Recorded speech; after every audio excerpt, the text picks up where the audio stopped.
I have chosen to focus on the second domain of the framework for effective leadership, which is professional learning and growth, as identified by Strike, Sims, Mann, and Wilhite in their book, Transforming Professional Practices.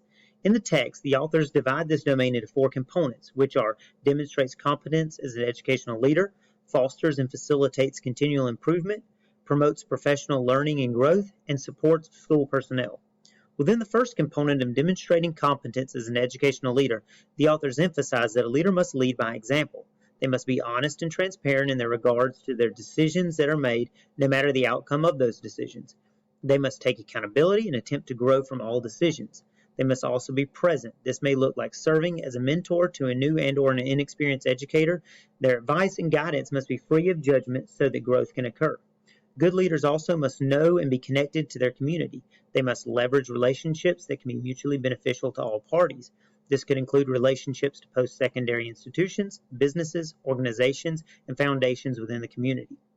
The authors go on to discuss the second component, which is that a good leader fosters and facilitates continual improvement.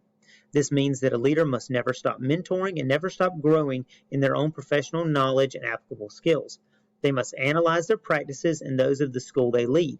They can investigate their weaknesses found and implement a strategy for growth in the identified area. They must also work to celebrate those who embrace this process. Next, the authors identify a third component of this domain, which is that a good leader must provide professional learning and growth. Opportunities that a leader provides his or her staff must be informed through evaluation and observation to identify areas of need. It is imperative that professional learning be relevant to the audience it is being provided for.